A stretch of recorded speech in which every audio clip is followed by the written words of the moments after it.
Bismillahirrahmanirrahim. Assalamualaikum warahmatullahi wabarakatuh. Alhamdulillah rabbil alamin. Wa bihi nasta'inu ala umuri dunya waddin. Wassalatu wassalamu ala asyrafil anbiya'i wal mursalin. Nabina Muhammadin wa ala alihi wa sahbihi ajma'in. Ya ayyuhalladzina amanu taqullaha haqqa tuqatih wa la tamutunna illa wa antum muslimun. Allahumma la sahla illa ma ja'altahu sahla wa anta taj'al hazna idza syi'ta sahla. Ma ba'd. Para ulama, para tokoh, para hadirin yang mudah-mudahan semuanya dirahmati oleh Allah SWT. Saya datang ke sini bukan untuk ceramah, tapi untuk banyak mendengar. Karena saya bertanya-tanya dari gerakan Islam yang kita pantau dari Jakarta dan seluruh Indonesia, harusnya itu gerakan terbesar itu ada di Solo, tapi kok adem ayem saja. Ya makanya kami datang ingin mendengar ada apa ya. Apa karena presidennya orang Solo? Hanya paling bertanggung jawab Pak Usman. Jadi saya sekalian, apa yang tadi disampaikan sudah cukup memadai.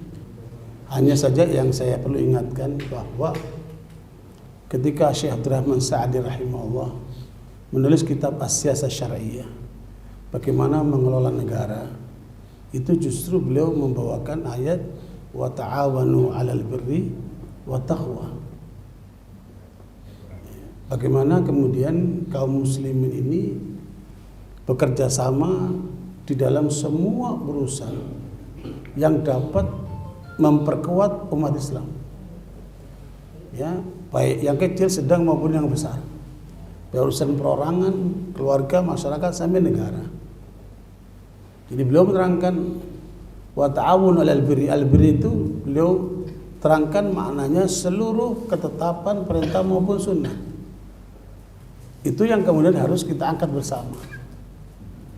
Kemudian at-taqwa itu justru melindungi umat Islam dari semua bahaya, yaitu segala bentuk kemungkaran yang semuanya terlarang oleh Allah dan Rasulnya. Nah, karena itu hal yang kemudian menjadi penting untuk diingatkan bahwa selalu dalam Islam ini ada kelompok yang ekstrim, ada kelompok yang kendor. Makanya kita selalu minta ihdinas siratal mustaqim, supaya tidak ekstrim juga tidak kendor, baik masuk kategori al-maghdubi alaihim atau masuk kategori waladhdallin. Nah, karena itu perlu untuk kemudian kita evaluasi perjalanan dakwah kita sejak merdeka sampai sekarang sudah 75 tahun. Hanya 2 kali umat Islam bersatu. Pertama adalah bersatunya mereka untuk mendirikan Partai Masyumi tahun 45 melalui kongres yang ada di Jogja itu. Semua ulama sepakat bersatu mendirikan Partai Masyumi. Yang kedua, ketika menghadapi musuh bersama PKI tahun 65. Nah, setelah itu sepertinya sudah tidak ketemu lagi itu dalam persatuan tingkat nasional. Kami mencoba mengumpulkan ulama-ulama se-Asia Tenggara, dihadiri oleh ulama dari Timur Tengah, dari Amerika, dari Eropa, dari yang lainnya. Itu sudah 4 kali. Sekali di Bandung, sekali di Sentul, sekali di Jakarta, sekali di Padang. 4 kali kami mengadakan pertemuan. Sekali pertemuan itu ya kira-kira 5M lah biayanya itu. Karena memang menghormati ulama-ulama ini harus di hotel kayaknya. Ya, alhamdulillah kita sekarang di DSKS. Makanya kami mencoba untuk merubah image ya, bahwa perjuangan Islam tidak harus di hotel lah. Sehingga kami punya tagline sekarang, dari masjid kita bangkit. Jadi kita ingin membangun peradaban umat ini kembali seperti semula dari masjid. Makanya terpaksa kami membuat partai tanpa uang. Jadi partai akhirat. Mungkin baru pertama kali ini di Indonesia ada partai akhirat. Tapi mudah-mudahan dengan dukungan umat menjadi kuat insya Allah.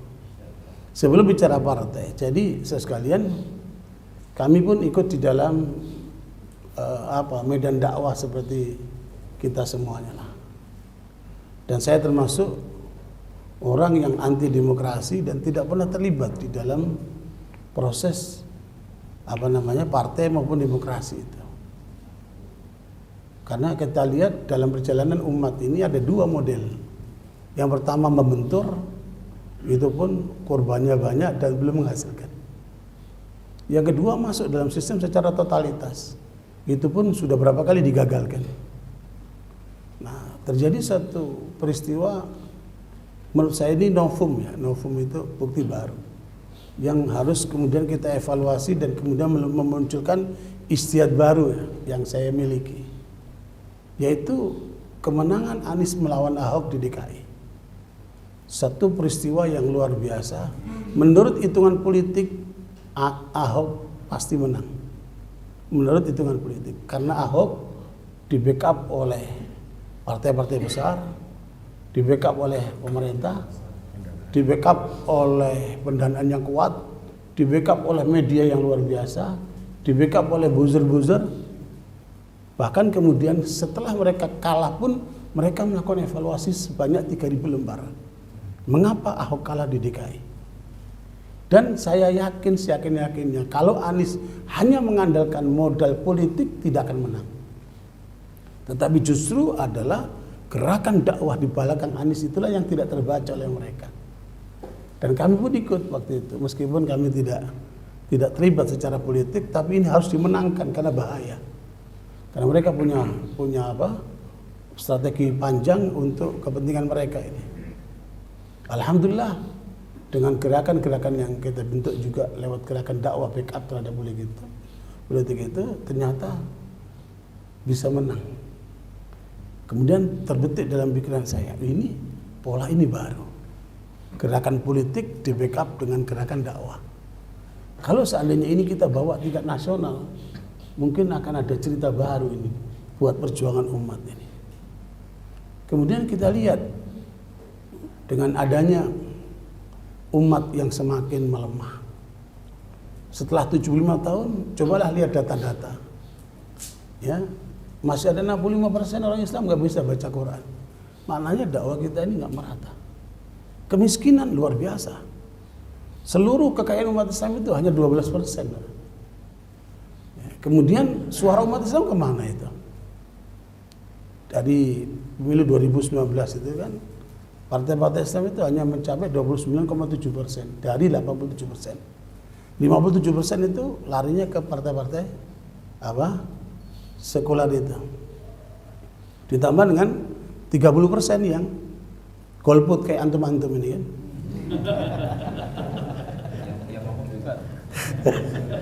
Iya, dari sana nih. Makanya kalau kemudian kita rekonstruksi lagi nih, ya, kondisi umat ini, kemudian kita coba melakukan koordinasi dan konsolidasi bahwa selama ini memang gerakan kita ini baru ada di civil society, di tingkat bawah, infrastruktur, perguruan tinggi, pesantren, masjid, masyarakat, ya. Kalaupun kemudian kita kuat, tetap nggak akan bisa melebihi Muhammadiyah. Muhammadiyah itu adalah gerakan struktural yang ada di masyarakat, di civil society. Begitu pula ormas-ormas yang lainnya, termasuk Dewan Dakwah. Namun dakwah ini kan sifatnya terbuka ya. Kenapa harus di bawah saja? Kenapa kita nggak naik ke atas? Suprastruktur itu kenapa kita nggak masuk itu? Padahal inti dakwah itu kan perubahan ya. Inti dakwah itu adalah perubahan, merubah dari jahiliyah kepada Islam, merubah dari kedaliman kepada keadilan, merubah dari mindset orang yang duniawi kepada duniawi dan ukhrawi. Tetapi justru kita berada di sini terus, nggak bergerak nih. Dan saya punya data cukup banyak sekali. Hampir semua gerakan Islam diposisikan musuh negara. Padahal umat Islam yang memerdekakan bangsa ini. Kok sekarang selalu dilemahkan. Mulai dari penghapusan Piagam Jakarta sampai kepada pemaksaan asas tunggal, dan kondisi umat begitu lelah, yang dipenjara, yang dibunuh segala macam. Pada waktu terjadi reformasi, umat Islam tidak siap. Baik secara konsep, apalagi secara mental. Karena memang sudah sudah dilemahkan terus-menerus.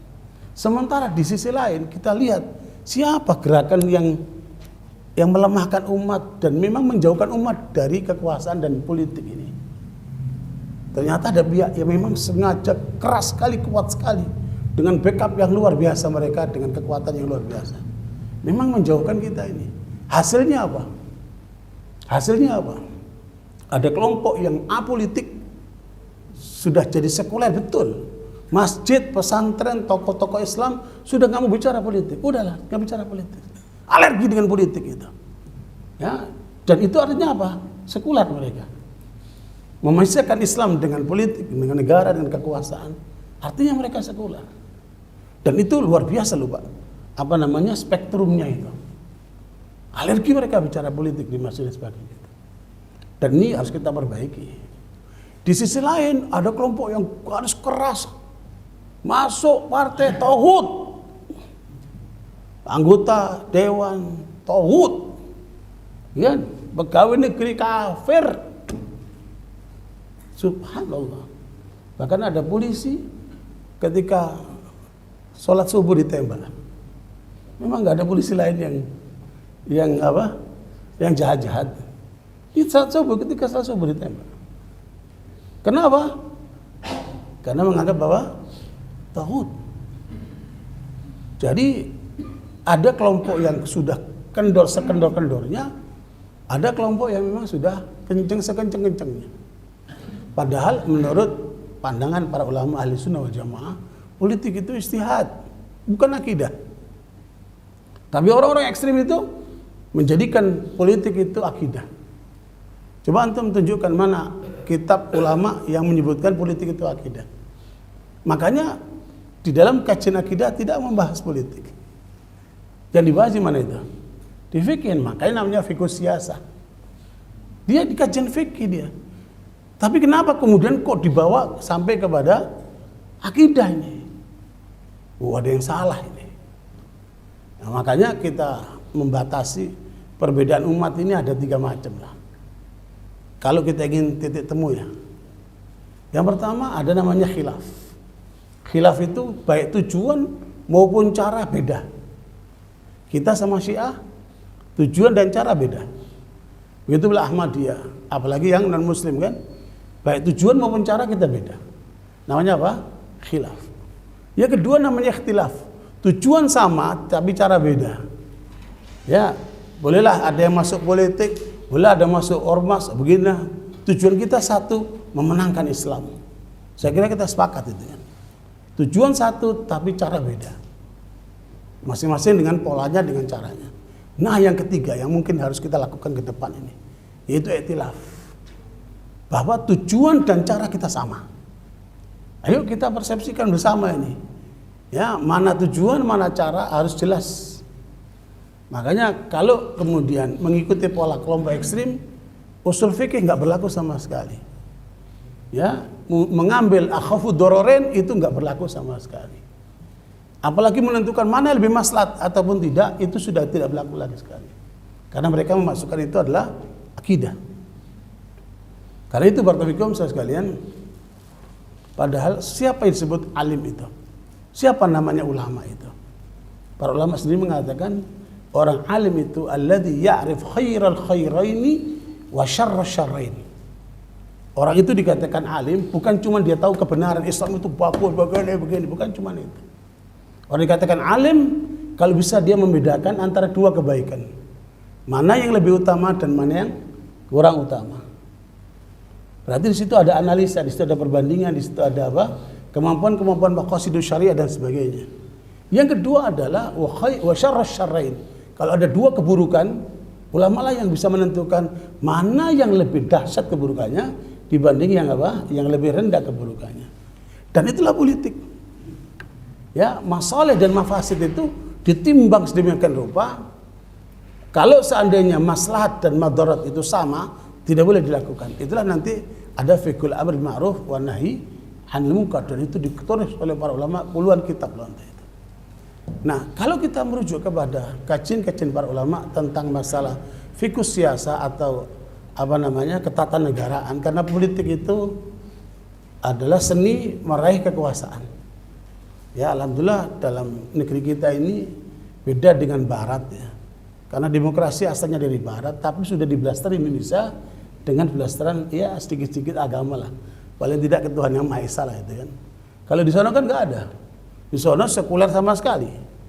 Ya, agama itu sudah masuk wilayah pribadi. Tidak boleh masuk wilayah negara. Itu aslinya demokrasi. Tapi di sini sudah ada sudah diblasterin ini oleh banyak usaha-usaha, sehingga ya harus dibedakan antara demokrasi barat dengan demokrasi yang ada di Indonesia. Ya, kalau mau lihat perbandingan secara mendalam, silakan aja baca disertasi doktor di UI oleh Profesor H.M. Azhari, judulnya Negara Hukum.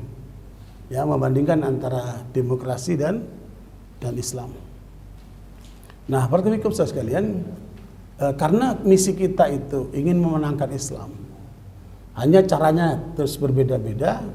Sekarang bagaimana kita mencari jalan untuk kita bergerak serempak ya, dengan kekuatan umat yang ada ini, baik di tingkat civil society maupun di tingkat politik society. Memang beda antara Turki dan Indonesia. Turki itu masyarakatnya sudah sekuler. Ya. Kalau antum pergi ke Turki, masjid masih banyak yang kosong. Banyak perempuan yang tidak pakai jilbab. Masyarakat Turki masih sekuler. Ya, apalagi tentara dan aparat-aparatnya itu masih jauh dari Islam. Tetapi politik society-nya dengan dipegang Erdogan ini luar biasa, perjuangan untuk kepentingan Islam itu. Sementara kita civil society hebat, masjid 800.000 lebih. 800.000. Iya, 800.000 lebih. Kemudian pesantren 29.000 lebih.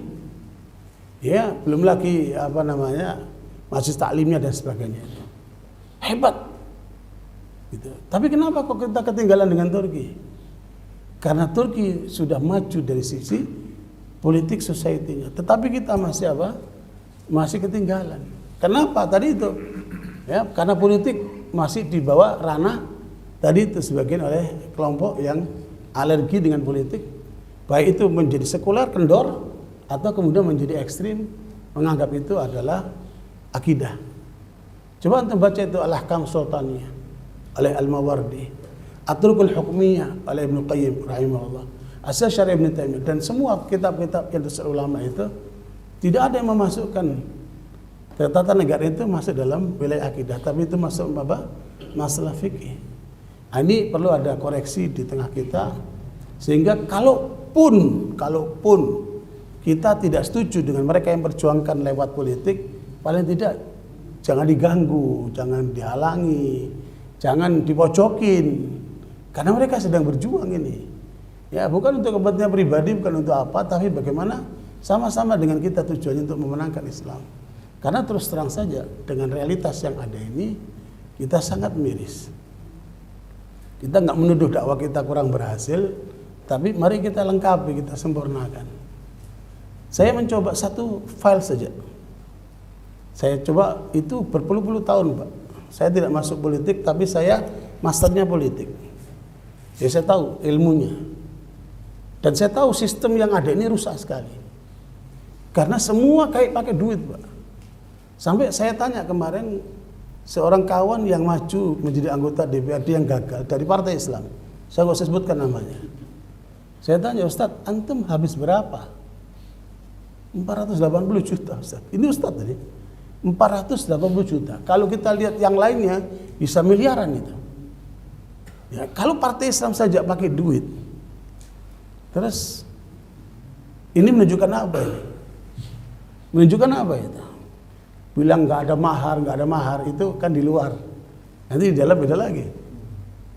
Kalaupun nggak ada mahar dengan partainya, tapi dengan masyarakat yang sudah dirusak mentalnya itu tetap pakai duit juga. Nah, dalam kondisi seperti ini kita coba untuk membawa satu file saja. Tolong perjuangkan satu file ini, yaitu menangkal Syiah di tingkat politik. Karena Syiah ini akidahnya itu adalah politik. Syiah itu dibangun di atas politik. Kita sudah menangkal Syiah di tengah masyarakat, di kalangan perguruan tinggi, di tingkat civil society. Tapi mereka terus bergerak di tingkat apa? Politik society itu. Mereka bergerak terus. Dan kita monitor ini. Baik partai-partai nasionalis sekuler maupun partai Islam, mereka masuk Pak nyusup. Dan kita tidak bisa berbuat apa. Ingat, coba itu, nggak jalan Pak. Kenapa? Ngurusin Syiah nggak ada duitnya Pak. Karena politik semua pakai apa? Pakai duit. Akhirnya kita coba melangkah mencari solusi. Dengan peristiwa yang ada di DKI itu, ayo coba kita cari partai apa yang mungkin kita bisa dorong untuk menjadi kendaraan umat. Tapi berbeda dengan partai yang ada itu. Dengan segala hormat partai yang ada itu. Karena partai yang ada ini ada 13 partai yang berdasar nasionalis sekuler. Termasuk PAN, PKB, bukan berdasarkan Islam. Itu semuanya ada 13 Pak. Semuanya 13. Yang masuk threshold 7 aja dari 13 itu. Dan semuanya besar. Nah partai Islam cuma 3, PKS, P3 sama PBB. PKS sama P3 masuk threshold, PBB tidak masuk. Terus kenapa muncul partai baru? Kok tidak gabung sama yang tadi itu? Ya mohon maaf, masing-masing sudah ada ceruknya itu. Masing-masing sudah dengan polanya. Kami uji satu file saja, kami tidak berhasil. Maka kami harus memberanikan diri dengan bermusyawarah dengan para tokoh, dengan macam-macam itu. Akhirnya kami bersama-sama mau mendirikan Masyumi.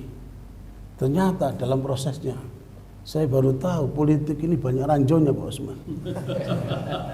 Baru muncul ini. Udah Muldoko kedua ini. Masya Allah, luar biasa. Karena kami tidak ingin terkesan pecah, terkesan ribut. Udahlah antum ambil deh itu.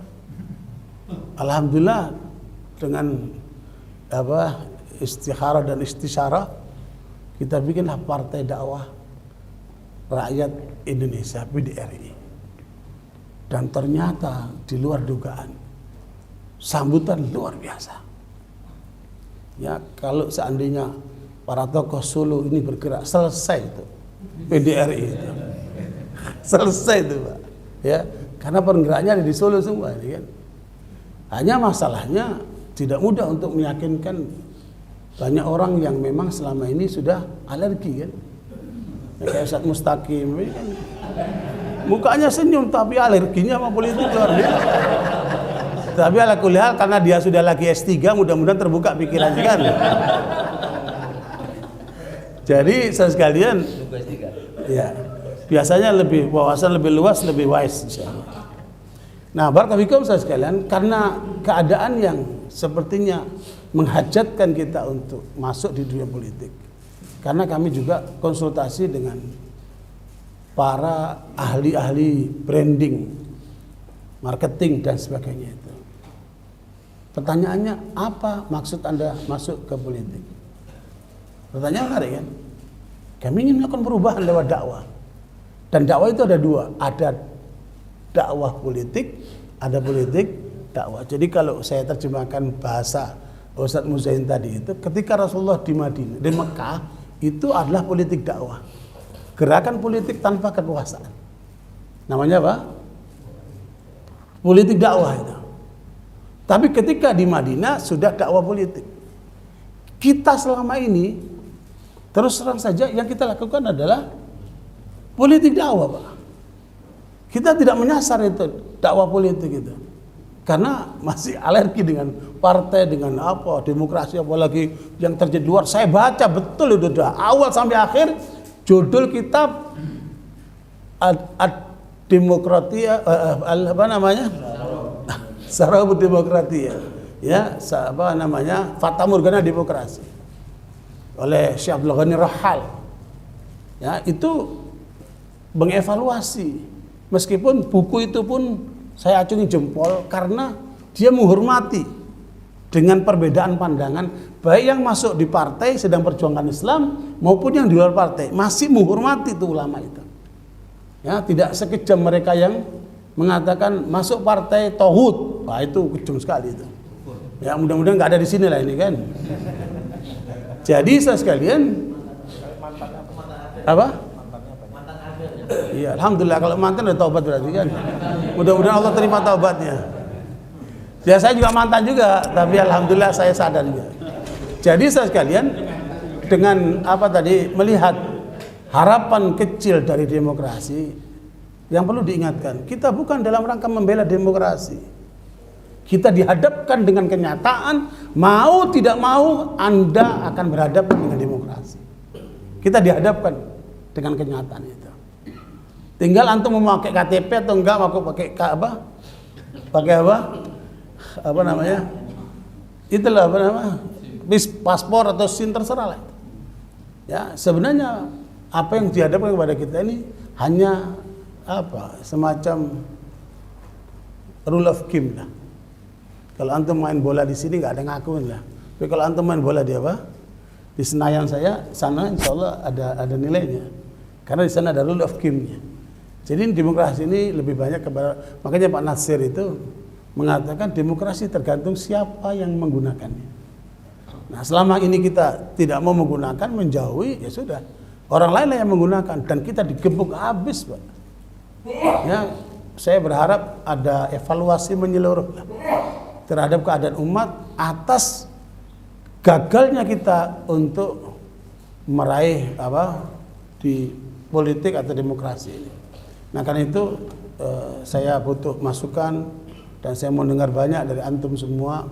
Silakan dikritik, silakan diprotes, silakan diberikan masukan. Yang penting jangan sampai melempar-lempar lah. Ya, kalau melempar pandangan, pendapat silakan aja. Ya, insya Allah kita diskusi. Karena itu kami telah meluncing apa namanya Partai Dakwah Rakyat Indonesia yang alhamdulillah bergabung sejumlah ulama, bergabunglah para mantan TNI yang jenderal, yang kolonel, yang macam-macam, bergabunglah para intelektual ya yang apa macam-macam jenisnya. Ala kulli hal kita coba untuk memadukan, yang penting ada satu hal yang akan membedakan kita dengan partai-partai yang ada itu, yaitu kami sudah tetapkan di dalam anggaran dasar bahwa partai ini berdasarkan Islam, bermanhaj ahli sunnah wal jamaah, sehingga kita tutup pintu Syiah, Ahmadiyah dan kelompok-kelompok menyimpang. Kami tidak akan terima orang-orang seperti itu, meskipun menurut hitungan partai politik kan yang namanya orang nggak usah dipilih-pilih lah, yang penting dukung kita kan. Kita enggak, karena kita adalah partai ideologis sehingga kami batasi. Ya, pergerakan kami hanya akan melibatkan ahli sunnah wal jamaah. Insya Allah kita banyak, nggak usah terlalu khawatir. Dan dengan demikian, mudah-mudahan ini diberkahi Allah. Seandainya di partai itu ternyata oleh Menkumham tidak diizinkan dengan istilah ahli sunnah wal jamaah, maka saya pertama kali mundur. Seandainya, sekarang kan lagi maju di Menkumham nih. Ya, untuk kita penuhi persyaratan-persyaratan secara politik. Memang ada sih orang-orang yang terlalu menyepelekan atau menganggap remeh lah. Apa itu Farid Iqbal? Bikin partai apa? Kira-kira bikin pengajian apa? Bikin partai emang nggak pakai duit apa? Gitu. Insya Allah partai kita partai akhirat, nggak pakai duit. Sampai sekarang kita berjalan, ya tanpa duit. Dan insya Allah kita akan bergerak dari masjid, kita bergerak insya Allah menuju negara. Karena memang harapan dari tokoh-tokoh Islam dahulu, mungkin sampai sekarang, apa visi terbesar kita itu bagaimana Islam itu dapat teraplikasikan oleh perorangan, keluarga, masyarakat dan negara. Itu misi besar yang harus kita capai. Ya, saya kira itu sebagai pengantar. Silakan kalau ada masukan, tambahan, kritikan. Jazakumullah khair atas kehadirannya. Kalau seandainya tidak ada pandangan, ya saya pulang ke Jakarta. Saya kira itu. Jazakallah khair. Syukran.